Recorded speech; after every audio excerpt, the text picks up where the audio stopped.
When was the last time you did something hard on purpose? When was the last time you chose pain when comfort was right there? When was the last time you scared yourself with your own ambition? If you can't answer that, then you've already lost ground you didn't even know you were standing on, and it doesn't bother you. That's the scariest part. The erosion has been so slow, so gradual, so dressed up in pleasure that you didn't even notice. You traded your edge for entertainment. You traded your hunger for convenience. And somewhere along the way, you stopped being a threat to your own limitations and became their best friend. You sit in rooms and say nothing when you should speak. You accept treatment you know is beneath you. You avoid confrontation. You avoid challenge. You avoid the mirror. Because if you look too closely, you'd see someone you don't respect. And instead of changing, you open another app. Here's the truth. Happiness is not a goal. It was never supposed to be a goal. Happiness is a weather pattern. It comes and goes. It shows up on Tuesdays and disappears by Thursday. It sits with you during a good meal and vanishes when the bill arrives. It is not a foundation. It is not a strategy. And the moment you build your life around chasing it, you become the most fragile version of yourself. I'm not here to make you feel good today. I'm here to make you feel something real, something sharp, something that sticks with you after you close this video and stare at your ceiling tonight. I want you to stop trying to be happy, and I want you to start trying to be dangerous. Now, before your mind goes somewhere stupid, let me be clear. Dangerous does not mean violent. It does not mean reckless. It does not mean cruel. It does not mean walking around with some puffed up ego pretending you're untouchable. Dangerous means something far more powerful than that. It means you are someone who cannot be easily broken, someone who cannot be easily manipulated, someone who has built themselves into a person that the world has to take seriously. Not because you're loud, not because you're aggressive, but because you are capable, controlled, trained, forged. A dangerous person is someone who could cause damage, but chooses not to. That's the distinction, that's the line. A harmless person who doesn't cause damage isn't virtuous. They're just weak, they have no other option. But a person who has power, who has strength, who has capability, and still chooses restraint, that person commands respect without saying a word. That's what I want for you. Not happiness, not comfort, not some warm feeling that dissolves the moment life gets hard. I want you dangerous. Let me take you back to where this started. Think about when you were a kid.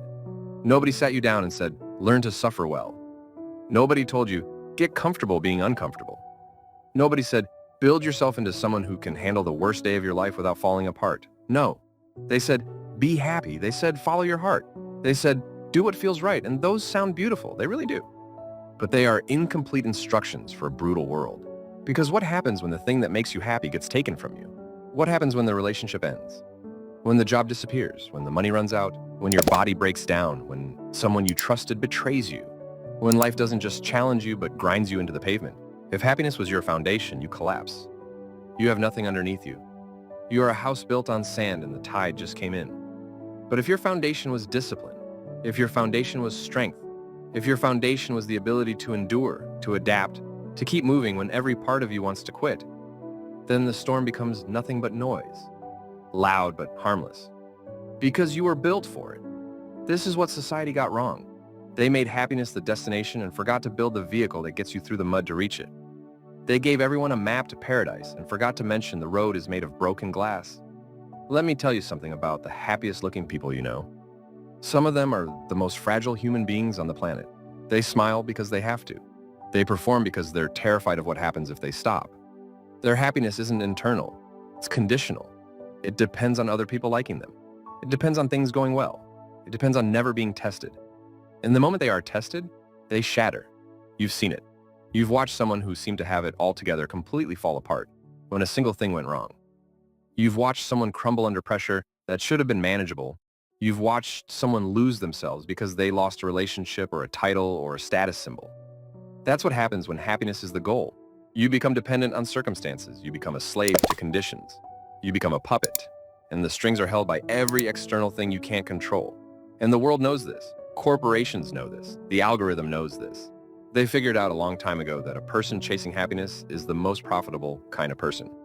Because they'll buy anything that promises to make them feel good. A new gadget, a new subscription, a new identity, a new distraction. The entire economy is built on your inability to sit with discomfort. Your weakness is someone else's business model.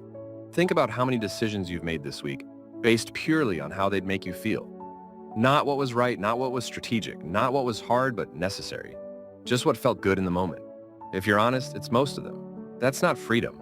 That's captivity, dressed in a comfortable outfit.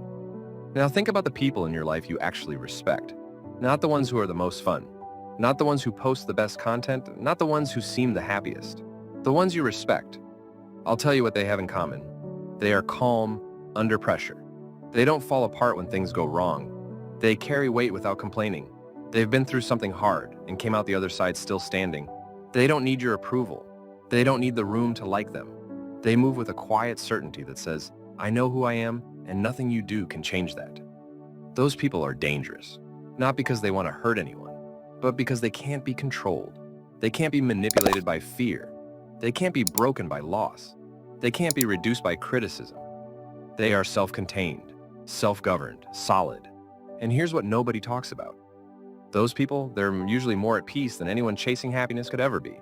Because their peace doesn't depend on anything outside themselves. It comes from within, from knowing what they're made of, from knowing they've been tested and survived. Peace through strength, not peace through avoidance. That's the difference. You know what the ancient Stoics understood that modern culture completely forgot? They understood that a good life is not a comfortable life. A good life is a capable life. Marcus Aurelius didn't rule an empire by chasing feel-good moments. He woke up every morning, wrote about the resistance he'd faced that day, and walked into it willingly.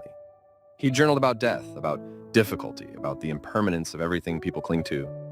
And he did this not because he was morbid, but because he was preparing. He was sharpening himself, making sure that when the hard moment came, he wouldn't be caught off guard. That's what dangerous people do. They prepare for the storm while everyone else is dancing in the sun. And when the storm hits, and it always hits, they're the only ones still standing. Let me break this down further. When I say stop chasing happiness, I mean stop organizing your life around feeling good. Stop using comfort as your compass. Stop running from every difficult conversation, every hard workout, every painful truth, every moment of boredom, every second of silence. Because every time you run from discomfort, you teach your brain one thing. You teach it that you can't handle it. And your brain believes you. It starts shrinking the box of what you think you're capable of, day by day, choice by choice. Until one day you wake up and you can't even sit alone in a quiet room without reaching for your phone. That's not living. That's hiding. You know what dopamine addiction looks like in the modern world? It doesn't look like a needle in your arm. It looks like checking your phone 90 times a day. It looks like scrolling for 2 hours before bed because silence is too uncomfortable. It looks like eating food you don't need because you're bored. It looks like avoiding the gym because you don't feel like it. It looks like staying in a relationship that's slowly killing you because being alone feels worse. That's the face of modern weakness. Quiet, comfortable, invisible, and absolutely devastating. You are being drained of your potential by 1,000 tiny pleasures that give you nothing in return.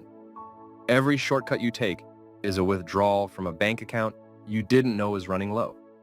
And one day, when life demands something from you, when it demands courage or discipline or resilience, you'll reach inside yourself and find nothing there because you spent it all on comfort.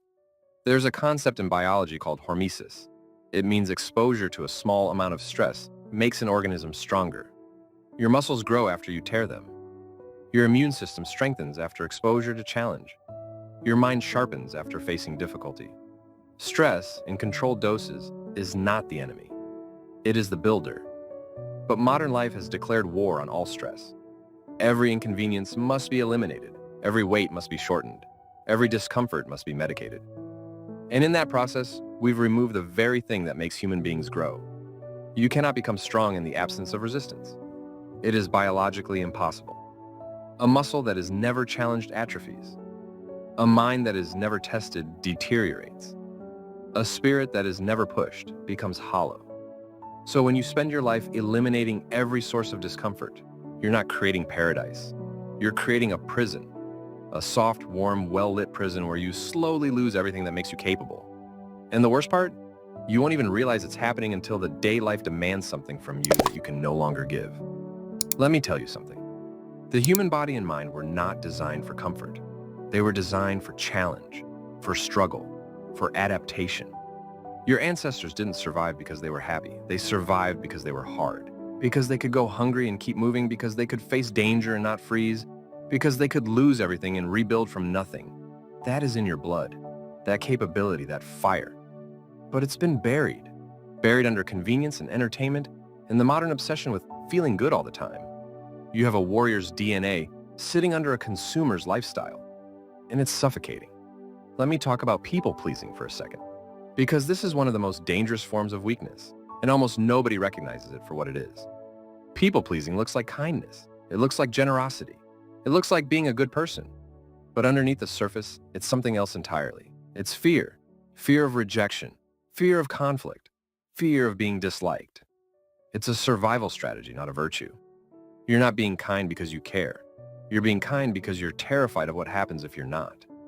And the cost of that is enormous. Because every time you say yes when you mean no, you betray yourself. Every time you agree when you disagree, you erase a piece of your identity.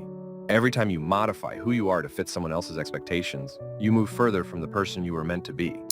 A dangerous person is not cruel, but they are honest. They say what they mean. They hold their position when it's unpopular. They don't shapeshift to fit every room they walk into. They walk into the room as themselves, and if the room doesn't like it, they're fine with that. Because they'd rather be respected for who they are than liked for who they're pretending to be. That takes an extraordinary amount of strength, more than any physical feat. Because the need to be liked is wired deep. It's ancient. It comes from a time when being excluded from the group meant death. But you're not living in a tribe on the savannah anymore. Rejection won't kill you. But the fear of rejection, that's killing you slowly every single day. Here's where it gets personal. I want you to think about the version of yourself you're most afraid to become. Not the worst version, the strongest version. The version that wakes up at 5 and doesn't negotiate with itself. The version that trains when it's tired. The version that speaks the truth when everyone wants a comfortable lie. The version that walks alone when necessary. The version that builds something real instead of performing for strangers on the internet. That version terrifies you. Not because it's bad, but because becoming that person requires you to give up everything that's easy. And you've become addicted to easy. That's the real war, not some external battle. The war is inside you, between who you are and who you could be, between comfort and capability, between the version of you that wants to sleep in and the version of you that knows sleep is earned. And right now, comfort is winning. Let me tell you a story. There was a man who, by every standard of modern happiness, had no reason to become what he became. David Goggins grew up in an environment that would have destroyed most people. An abusive father, poverty, a learning disability that went undiagnosed for years, racism, obesity. By the time he was in his 20s, he was over 300 pounds, working as a pest exterminator, spraying for cockroaches at night, and hating every second of his existence. By every metric, he should have stayed there. He had every excuse available. Every reason to say, this is just my life. Every justification to chase whatever small happiness he could find and call it a day. But he didn't. He made a decision. Not to be happy, to be dangerous. He decided that the soft, broken, excuse-making version of himself had to die. Not tomorrow. That day, he lost over 100 pounds. He became a Navy SEAL. Then he went through it again because the first time wasn't enough. He became an ultra-marathon runner. Not because he loved running, he hated running. He did it because it was hard, because it hurt, because every mile was a conversation with the weakest part of himself, and he refused to let that part win. Now here's what most people get wrong about his story. They think the lesson is push yourself harder. That's surface level. The real lesson is this. He stopped asking life to be comfortable and started demanding more from himself. He didn't chase happiness. He chased capability. He chased endurance. He chased the feeling of knowing that no matter what life threw at him, he could take it. And here's the part nobody talks about. Listen to him in his quiet moments. Not the screaming clips, not the workout videos. The interviews where he sits down and speaks calmly. There's a peace in that man that most happy people will never know. Because his peace wasn't given to him, he built it. With his hands, with his lungs, with years of suffering he chose on purpose. That's what's on the other side of danger. Not more pain, peace, real peace. The kind that can't be stolen because it wasn't given. But you don't have to be David Goggins. That's not what I'm saying. You don't have to run 100 miles or become a SEAL. You have to become dangerous in your own context, in your own life, against your own weaknesses. Maybe your version of becoming dangerous is finally having that conversation you've been avoiding for 6 months. Maybe it's quitting the job that's slowly draining your soul. Maybe it's waking up at 5 and training before the world wakes up. Maybe it's putting your phone in a drawer and reading for 2 hours. Maybe it's starting the business you've been talking about for 3 years but never started because you were afraid of what people might think. Danger looks different for everyone. But the underlying principle is the same. You identify what's hard, you identify what you've been avoiding, and you walk straight into it. Not because it feels good, because it makes you stronger. Because the version of you on the other side of that hard thing is someone you can actually respect. Most people live their entire lives running from the very thing that would set them free. The hard conversation, the early morning, the discipline, the solitude, the pain. They run from all of it, and they wonder why they feel empty. You feel empty because you haven't earned anything. Fulfillment is not given. It is taken through effort, through suffering, through the daily choice to do what's necessary instead of what's easy. And that starts with small daily decisions that most people will never make. Here's what a dangerous person's day looks like. They wake up and they don't check their phone for the first hour. Not because someone told them to, because they refuse to let an algorithm set the tone of their morning. They own the first hour. That hour belongs to them. Not to the news, not to social media, not to someone else's emergency. They train their body, not because they want abs, because a strong body is a statement. It says, I have not given up on myself. It says, I am willing to suffer for something that matters. Every rep is a vote for the person they're becoming. Every skipped workout is a vote for the person they're leaving behind. They take cold showers, not because cold water is magic, because cold water is uncomfortable. And doing something uncomfortable first thing in the morning rewires your relationship with resistance. It teaches your nervous system that discomfort is not a threat. It's a tool. They sit in silence, not because silence is fun, because silence forces you to meet yourself without distraction. And most people are terrified of that meeting. Most people can't sit alone for 10 minutes without itching for stimulation. A dangerous person can sit in silence and feel nothing but their own presence. That's power. They say no to invitations that drain them, to people who don't respect their time, to opportunities that look good but feel wrong. Saying no is one of the most dangerous things a person can do in a world that rewards compliance. Every time you say no to something that doesn't serve you, you say yes to something that does. They don't react immediately. When someone insults them, they pause. When something goes wrong, they breathe. When emotions spike, they observe before they act. This is not suppression, this is mastery. An impulsive person is predictable. A controlled person is terrifying. Because you never know what they're thinking. You never know what they'll do. And that uncertainty is the most powerful currency in any room. They build skills in silence. They don't announce what they're working on. They don't post progress updates for validation. They go dark. They learn. They practice. They sharpen themselves where nobody can see. And then one day they show up and the world doesn't recognize them anymore. That's how real transformation works.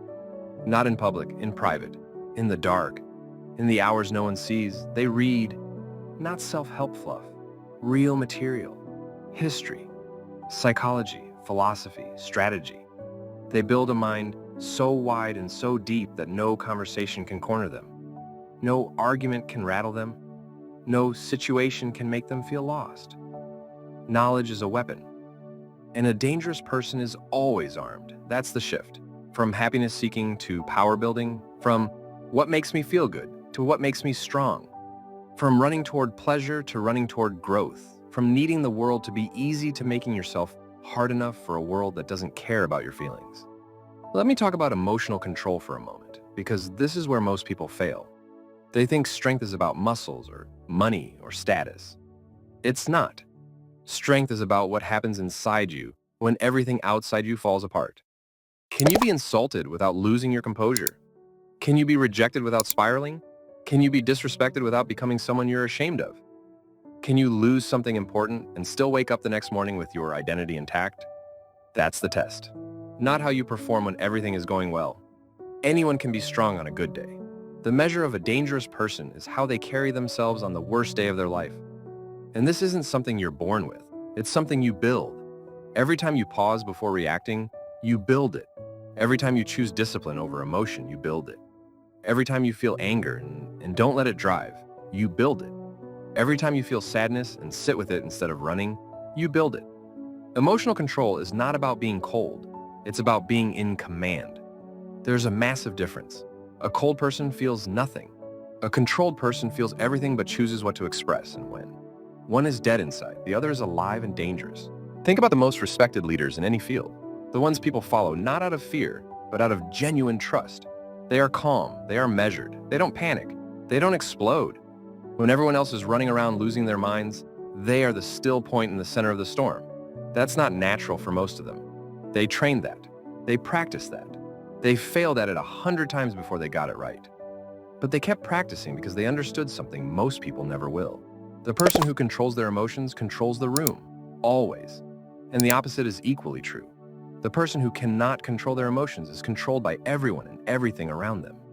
One rude comment ruins their entire day. One piece of bad news sends them into a spiral. One rejection makes them question their entire worth. They are at the mercy of circumstance. And circumstance is merciless. I've watched people destroy careers over a single emotional outburst. I've watched people blow up relationships because they couldn't pause for 10 seconds before responding.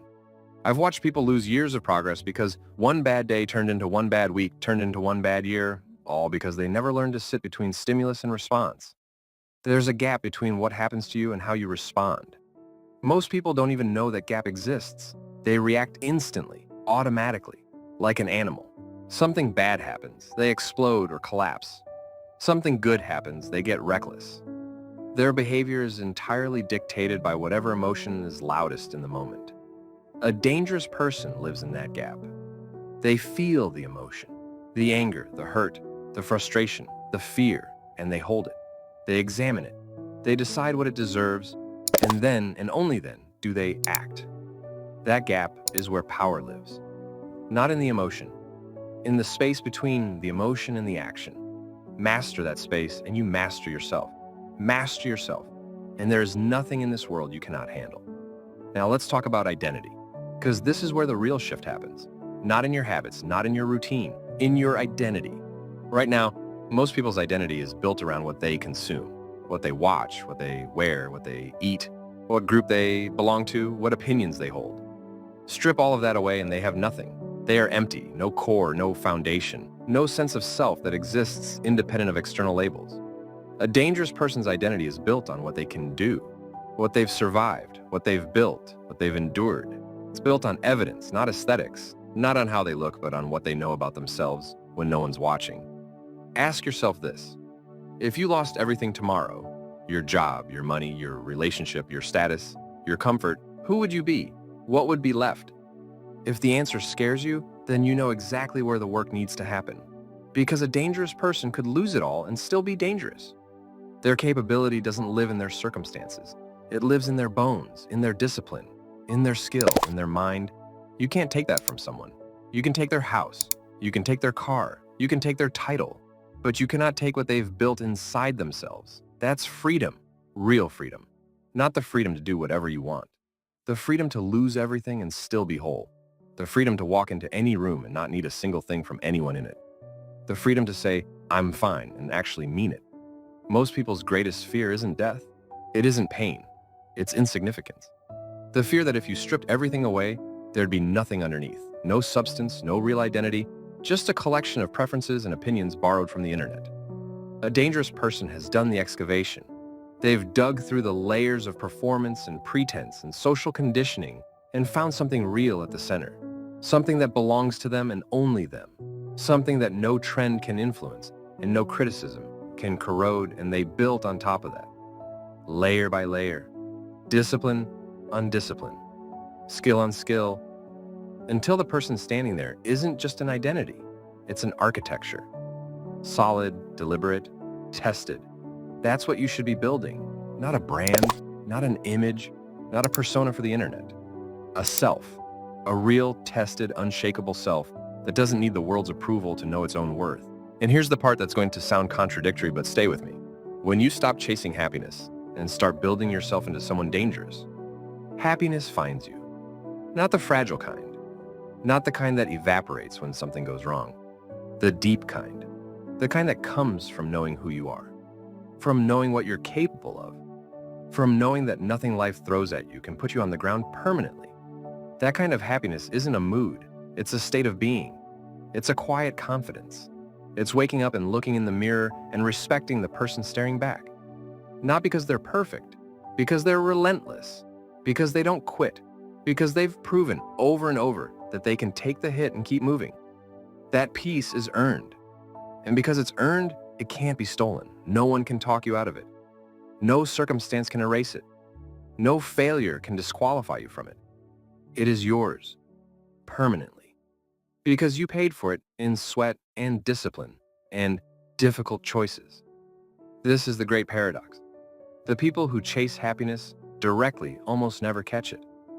And the people who chase strength, who chase discipline, who chase growth, happiness catches them. It sneaks up on them, not as a feeling, as a state, as a foundation, as the quiet reward for a life spent becoming instead of consuming.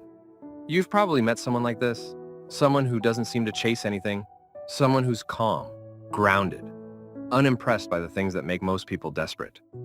And there's something about them, something magnetic, something that makes you think, I want whatever they have. What they have is not money, it's not status, it's not luck, it's internal architecture. They've built something inside themselves that is solid, and everything external, the career, the relationships, the peace of mind, is just a reflection of what already exists within. You can have that, but not by chasing it, by building it, one difficult choice at a time. Compare that to the person chasing happiness. They get the dopamine hit. They feel good for a moment. Then the moment passes and they need another hit, then another, then another. Their whole life becomes a chase, a hamster wheel of pleasure and withdrawal. And they never arrive anywhere. They just keep running. That's not living. That's addiction with better branding. Let me talk to you about solitude, because this is something the modern world has almost entirely destroyed. The ability to be alone, to sit with yourself, to think, to reflect, to plan, to confront your own mind without reaching for some distraction. Most people cannot do this, and it's killing them slowly. Because if you cannot be alone, you will tolerate anyone. You'll stay in relationships that drain you because being alone feels worse. You'll stay in jobs that destroy your soul because the silence of unemployment feels terrifying. You'll surround yourself with people who don't respect you because the alternative, your own company, is something you can't stand. A dangerous person has mastered solitude. They don't fear it. They use it. Their best thinking happens in silence. Their strongest decisions come from stillness. They don't need to fill every moment with noise because they're comfortable in the cathedral of their own mind. Learn to be alone, not lonely alone. There's a difference. Loneliness is a wound. Solitude is a weapon. Use it to sharpen your thinking. Use it to plan. Use it to review your day honestly. Not the curated version, but the real one. What did you avoid? Where did you take the easy road? Where did you compromise on something that mattered? Answers, you'll find the exact blueprint for who you need to become next. And when you master solitude, your relationships transform. Because you stop entering relationships from a place of need and start entering them from a place of choice. You stop clinging to people because you're afraid to be without them. You stay because you genuinely want to. And people feel that. They feel the difference between someone who needs them and someone who chooses them. The second one is infinitely more powerful. I want to talk about fear for a moment. Because fear is the reason most people stay where they are. Not external fear. Not fear of bears or fires or falling off a building. The quiet fear, the one that whispers, what if I fail? What if they laugh at me? What if I'm not good enough? What if I try and it doesn't work? What if I change and people don't like the new me? That voice keeps you small. It keeps you safe. And safety, in the way most people define it, is just another word for stagnation. A dangerous person still feels fear, every single time. But they have trained themselves to act anyway. They've made a deal with fear. You can come along, but you don't get to drive. And every time they act in the presence of fear, the fear gets smaller and they get bigger. Not because the fear goes away, it doesn't. It just stops being in charge. That's what courage is, not the absence of fear, the refusal to obey it. Most people think they'll start being brave when the fear stops. They're waiting for confidence to arrive like a package at the door. But that's not how it works. Confidence is not a precondition for action. It is a consequence of action. You act first. You do the scary thing, and then the confidence comes. It follows courage. It never precedes it. So if you're sitting there waiting to feel ready, you will wait forever. Readiness is a myth sold to people who need an excuse to stay still. You will never feel ready. The dangerous person knows this. They act in the absence of readiness. They move before the fear settles. They commit before the doubt has time to build its case. And over time, something remarkable happens. The things that used to paralyze them become routine. The conversation they dreaded becomes Tuesday. The workout that used to feel impossible becomes a warm-up. The risk that kept them awake at night becomes a calculated step forward. Not because they stopped feeling fear, because they stopped letting fear make decisions. That's the compound interest of courage. It grows quietly, consistently, until one day you realize you're not the same person who used to hesitate at everything. You've become someone else entirely. Someone who walks into hard situations with their eyes open and their spine straight. And the old you, the comfortable, hesitant, excuse-making version, becomes a stranger. Good. Let them stay a stranger. So here's what I want you to carry with you. Stop measuring your days by how happy you felt. Start measuring them by how much stronger you became. Did you do something hard? Did you face something uncomfortable? Did you control your emotions when it would have been easier to explode? Did you move toward your goal when your body begged you to stay in bed? Did you say the hard truth when a lie would have been smoother? Those are the metrics that matter, not your mood. Your mood is weather. It changes hourly. It means almost nothing in the long run. What matters is what you built, what you endured, what you became. And the beautiful thing about this path is that it compounds. Discipline today makes tomorrow easier. Strength today makes next week's challenge smaller. Every difficult thing you survive adds a layer of armor that future you gets to wear. You are building something every single day. The only question is what? Are you building a fortress or are you building a sandcastle? Let me be direct with you for a second. I know some of you listening to this are in pain right now. Real pain. Maybe you lost something. Maybe you're going through something that feels unbearable. Maybe you're sitting in a dark room wondering if things will ever get better. I'm not going to tell you to smile through it. I'm not going to tell you happiness is just around the corner. That would be a lie, and I respect you too much to lie. What I will tell you is this. The pain you're feeling right now is raw material. It is the most powerful fuel available to a human being. The people who changed the world, who built empires, who created masterpieces, who became legends. Most of them were forged in the exact kind of fire you're sitting in right now. The difference between them and everyone else isn't talent. It's not luck. It's what they did with the pain. They didn't waste it on self-pity. They didn't numb it with distraction. They used it. They converted it into discipline, into drive, into an unshakable refusal to stay down. You can do the same thing, starting right now. Not tomorrow, not next week. Now. Take the pain, acknowledge it, respect it, then channel it into your body, into your skills, into your work, into the relentless daily construction of a person who cannot be destroyed by the very thing that's trying to destroy you right now. That's what dangerous people do. They take the worst things that happen to them and turn them into the best parts of who they are. And if you're not in pain right now, don't wait for it. Go find your own version of it. Find voluntary suffering.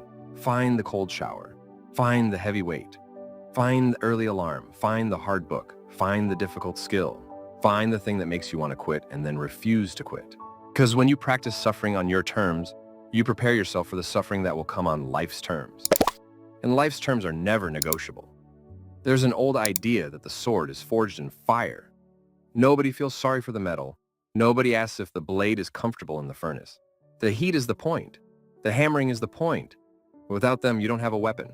You have a lump of raw material that's useless to everyone, including itself. Right now, most people are choosing to stay raw material, unformed, untested, unforged. They've got potential sitting inside them like unfired clay, and they're too busy chasing comfort to put themselves through the kiln. Don't be raw material. Be the finished blade. Sharp, tempered, ready. There's one more thing I want to address before I close this out. The people around you. When you start becoming dangerous, people will notice. Not everyone will like it. The people who benefited from your weakness, from your inability to say no, from your need for approval, from your compliance, those people will resist your transformation. They'll call you cold. They'll say you've changed.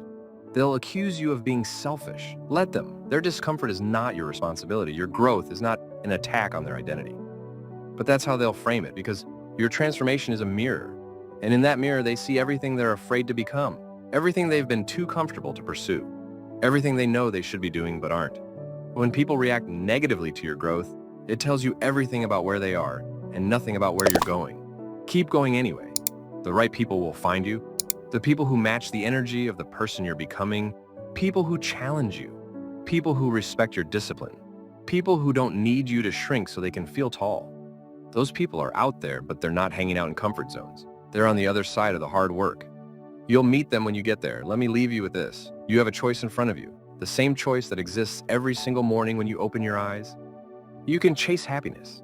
You can keep scrolling, keep consuming, keep avoiding, keep distracting, keep performing, keep pretending. You can stay comfortable and call it living. Nobody will stop you. Nobody will judge you. The world is designed to keep you exactly where you are, warm, entertained, docile, or you can choose the other path, the harder one, the one that doesn't feel good at first, the one where you wake up early and nobody applauds, where you train alone and nobody's filming, where you sit in silence and face every ugly thought you've been avoiding, where you build skills and discipline and mental armor piece by piece, day by day, in total obscurity. The path where you stop asking the world to make you happy and start making yourself dangerous. It won't be comfortable. It will be the hardest thing you've ever done. There will be days when you want to go back. Days when the old life calls to you with its warmth and its ease and its promise of feeling good right now.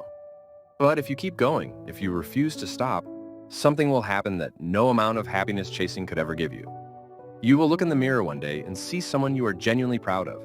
Not because they're rich, not because they're famous, not because they're popular, because they are solid, unmovable, forged, because they took everything life threw at them and didn't just survive it, they used it. And in that moment, you will feel something that goes beyond happiness, something deeper, something permanent, something that no person, no circumstance, no failure, and no loss can ever take from you. Peace. Not the peace of a person who avoided the war, the peace of a person who won it. That's what's waiting for you, but it won't come to your door. You have to go get it. And the price is everything soft inside you that's been keeping